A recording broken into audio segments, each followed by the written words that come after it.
Hello, this is Ruby from the Useful Journal with a flip through of my Vivid Scribbles journal, which I have just finished.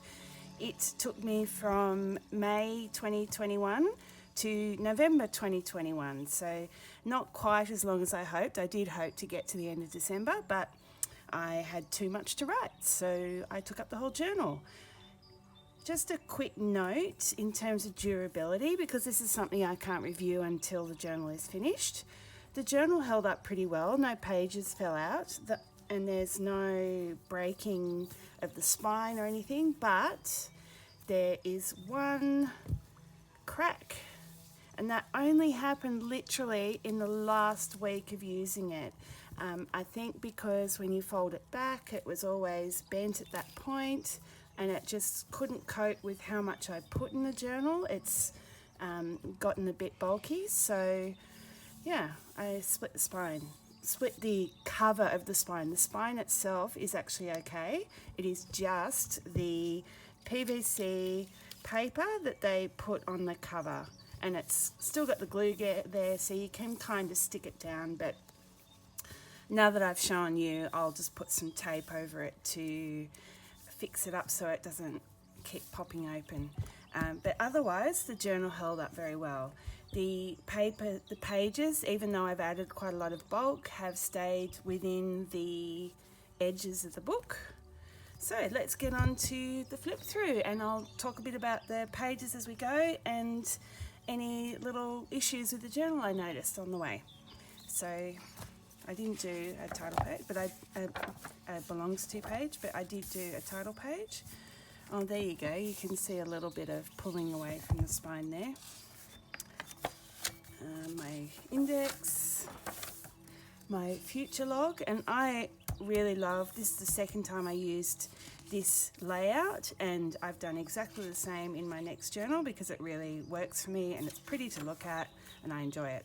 What I did add in this journal was a future log that noted things that were beyond the months I had marked. So if I had anything for the next year that I just wanted to note, like conferences coming up, things like that. We go sometimes to another country for a catch-up. So yeah, at the beginning of the year, well, early in the middle of the year, I set out my productivity routine, and you'll see that by August, I realised that this tracker wasn't working for me. The routine was okay, but the tracker wasn't working for me. So I didn't keep on filling this in. You will see what I did later on. Here are my goals, which I have just finished reviewing for my next journal. I went through a whole process, and there is actually I'll add a link to my website where I talk about how I set this up. I got 300 followers at the beginning of this journal, so that was exciting.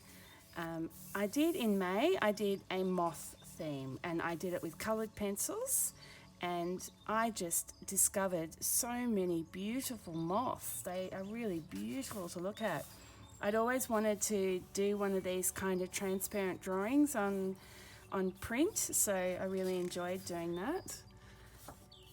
I had this tracker. I switched into this tracker where I basically was tracking whether I had a meal and what time I had it, whether I had it in a set time, because I'm a little bit irregular with my eating. A few weeklies, more moths. This is something we did at Weight Watchers, learning how to think up alternative options when you hit your trouble spots. I did dailies in May. I'd started doing them at the end of my previous journal, just basically noting, I was at that time noting intentions, and then just did a bit of journaling because my tasks, don't forget, are still in my weekly, and I had a task there. I had a dream log, which I think went for a couple of months. I really liked this layout actually, but I've currently stopped doing weeklies, so, but if I ever did, I'd probably go back to a layout like this. I really liked it. This was a measurements tracker. More dailies, my monthly review. This is actually a moth, even though it looks like a cuddly toy. Then in June I did Clockwork Birds, kind of with a steampunk type feel, so there's cogs and keys and things. Same tracker, my water tracker and a weekly. This was a weight loss goal spread, so basically this was 1 kilogram each marker, and then these are each 100 grams along the way. I wish I'd gotten further, but hey, I'll just get to draw another weight loss goal tracker in my new journal.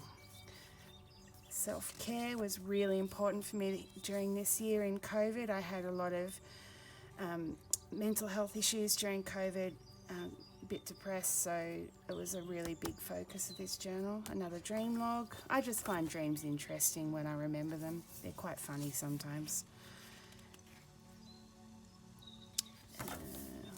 Just sticking with this steampunk type theme, you'll see this is much more like I was reading Bullet Journal, the book, by Ryder Carroll, and I wanted to go back to basics a little bit and note tasks, notes, anything just as they happen during the day.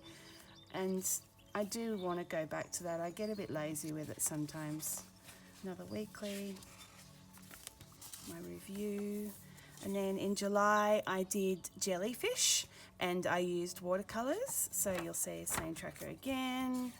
Weekly, same kind of layout with that weekly and the tasks on the same page. Stuck with my dailies. These are my Pomodoro trackers. So Pomodoros are a way to stay productive. I also talk about that on my website. I can add a link below. But this is basically 30 minutes work. So I mark a box, and that was just my way of tracking it. My water tracker, this was my mental health tracker, so I put a sticker when I did it. I did a squats challenge and did really well until my knees gave out. So I lasted nearly 3 weeks and then my knees collapsed. Did lots of exercise. This is when I bought some beautiful new washi tape from the washi tape shop, and I've got an affiliate link which I'll add below. But this was my first kind of go at cutting out washi to make clothes. It's a very popular trend at the moment on Instagram. Lots of people doing it, so I wanted to give it a go, and it was quite a lot of fun. I made a video about how I did it, and I've put that on my YouTube, so I'll add a link to that. This is a doodle challenge that I didn't finish, but I really, really want to. And I decided to do it a bit differently. Doodle challenges, you normally do a box for each day of the month and do a doodle in it. I wanted to see if I could do a doodle challenge and turn it into a complete picture. And it was working, so I really want to finish it. I only had about 10 left, and then I was going to kind of paint it in. It's on watercolour paper. The challenge was by Journal by Jet, and I really want to finish it and show her what I did, because it's a little bit different. So I will finish this. I will come back. More jellyfish. This is a little bit of a different layout, which I quite liked. Tasks in here. More dailies. Partly because I was feeling a bit down, I did a lot of just long form journaling, which I find really helpful for making me feel better. Tasks. This is called the Alexander method, by the way, which is where you write your tasks and then you mark which day of the week you did them by a marker. It means that you don't have to, if you didn't do it, normally you would put a task on your day of the week, and then if you don't do it, you then either have to move it and write it again, or you kind of just go back later. So this is a way to avoid that and keep it more managed. This was a spread about how I would feel about something in 10 minutes, 10 hours and 10 days. And it's designed to make you realise that some things that make you feel absolutely terrible right now may not be that significant later. So it was a good exercise to do. My med tracker, I actually abandoned those meds, so there's lots of it. I was tracking to see how I felt while I was taking the medication. Didn't like it, so I stopped it. There's a little envelope with a note in there. This was my why for losing weight. This weight loss goals. I slipped and really abandoned this one. It was a good spread. My commitment was the problem. So I will use this spread again because I really did like it, and I found it was quite effective, but you've got to be in the right headspace, and I wasn't. So then we get super exciting because this is one of my proudest moments of the year, and this was a picture I did with washi tape, and I also have a video of this on YouTube, and it's basically lots and lots of tiny little slips of washi tape that I've cut with a craft knife, and I was so proud of how that turned out. I ended up doing a washi tape theme in this month and really enjoyed it so much, and I am addicted to washi tape now, and I love the effect, and I love doing the collage art. So I've seen a few people doing these in COVID, a lot of people doing online shopping, and you kind of lose track what's coming, so it's kind of a good thing to do. Some video ideas, channel tracking, another weekly. This is with a mandarin duck. I also really love this picture. Now this is where I remember at the beginning of the year I was doing my Miracle Morning Enhanced Evening, and it kind of drifted. So I then decided to review my routine because it wasn't working for me, and worked out how well I was doing at different things and gave myself scores. Anyway, I went through an entire process. I've written a blog about this on my website, but I reviewed it all, worked out what was important, tried to focus on the things that really had to be done, and then the things that were less important were further down. This helped me later on review my routines. So toucan, I love that. It just was a really good month. This month I was pretty busy, so I ended up doing something fairly simple. I had received these cat stickers for free the year before that had the dates for September on them, so I decided to use those, and I built a theme around that. So it's still with the weeklies, doing these weekly reviews. My tracker was all combined into one big spread. Exercise, I kind of remember I did the squats challenge. Well, this is just building on that. I like them. I haven't done so well with them so far. There's always been a few gaps, but they help. They definitely help. Another weekly. I don't mind that layout, but it's not my favourite.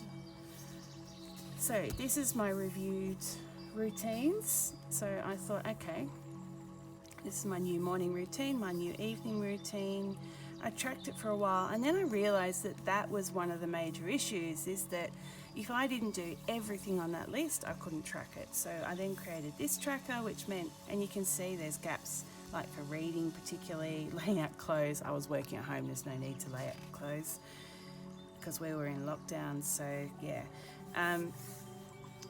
So I reviewed my whole routine, and I did that for the rest of that month. More weeklies. I worked out which meals were healthy for me to eat. More weeklies, and I did a review, and then a bit of long form journaling. And then right at the end of September, I tested out this new system where all the things I had on my morning and evening routine, I added to a strip like this that I could print out on my pulley print, any little printer, like one of those little pocket printers that you use with your phone. Any of those works, and I printed them out, and I could mark them off as I went through the day. I've got my Pomodoros in there for work or for study. I can make notes on it because it's writable, so I like that so much that I ended up using it the next month. This is just tracking where I'm up to with journals I'm reviewing. Got a few to go. Alright, then I think we're into October. I did another exercise challenge. I did quite a lot of exercise in October, but I didn't do my challenge very well. Water tracker. I love this mood tracker. This is all washi that I cut out for the flowers, so I really enjoyed that. I love this spread. This was my monthly calendar, and basically what I did in October was I stopped doing weeklies and went back to having a monthly and dailies, and I actually think that works quite well. I do miss my weeklies. I enjoy drawing them and laying them out, and I like the look of them, but practicality wise, this works better for me because I can see the whole month at a glance, and then I do my days. I have a rolling task list to keep track of those, so I'm putting a few tasks in my dailies, but generally the big stuff is in my rolling task list. And then I do a bit of long form journaling. So remember those little tracker things I created? Well, I then stick them on the page. I do a few notes about things I've got on, or appointments or things like that I didn't have on my monthly, and then I decorate and do a bit of long form journaling, and then mark off how well I've gone with the routine. So I'm doing on and off, not as well as I want to, but everything's a work in progress. So this is what journaling is about. It's not meant to be perfect, it's just meant to be helping you. So I've got new fountain pens, and I love this one. I've just got to get a more practical colour in it, but it has a stub nib, which I've never had before. It's very exciting. It makes your writing look really cool. So I enjoyed playing with that one. More dailies. Then my monthly review and little bugs. That's right. That theme that month was beetles, bugs. So I did lots of bug things. Drew snails and beetles and dragonflies and things like that. So that was a bit of fun. I found these. They were needle felted toys, or little thing, like just little figures that you put on your shelf kind of thing, and I thought they were really cute. So again, I was busy in November, so I wanted something simple, so I watercoloured these. And the other thing I changed this month, and I can probably go to a page where there's two of them, I ended up keeping my list. So you can see my list there. It tucks in under there. I get to write private stuff in there, and that gets tucked away. And then I've got more space here to do tasks or things like that. I did still have a monthly for all the main stuff, but I did put some extra tasks on days. And I just like that because I get more writing space, and I can get 2 per page, because the month before it took up quite a lot of space because you needed a page for each spread. So, and I like that this gives me a little privacy, so that was quite good. Didn't do very much exercise. I've started tap dancing again, so that was my tap challenge. I've gone back to having a cleaning spread because it really pays off for me, and if I don't have a spread, I don't clean very much, so I'm a bit slack that way. It's only me and my husband, no kids to worry about, so, and we're not home that much when there's no lockdown, so I'm not good at it, but when I have a spread, I do more of it. Here is my monthly, and then I've just got some dailies, my task list. I did a couple of book reviews towards the end. I knew I was going to have a couple of spare pages, but not enough for December, so I decided to add some book reviews, more dailies, another book review, more dailies, my review, which I haven't done yet. And then what I've done is, because it was the end of the journal, remember my level 10 goals at the beginning? What I did was I went through every single one of these, and I reviewed the goal. I wrote down the goals that I'd written at the beginning. I wrote down what I'd accomplished, what was disappointing me, any time wasters, what I was grateful for, and what improvements could be made to those goals. So I've done each one of the 10 and written notes about it. And this is a really important step. I did this because I'm obviously in a new journal. I have to prepare my new goals, and so I wanted to make sure that I had looked at my old ones and seen whether they were still relevant or whether I needed anything new. So I've done a page each for those, and then right at the back is my grid guide, which was a bit of a mess but did help. My pen test page, a couple of notes, and then it's the back of the journal. So everything done in order, coped pretty well. Very useful journal, and I cannot wait to start my new journal. Well, I've started it already. It is my mindful giraffe, and I have already started working in it. So very exciting. Thank you.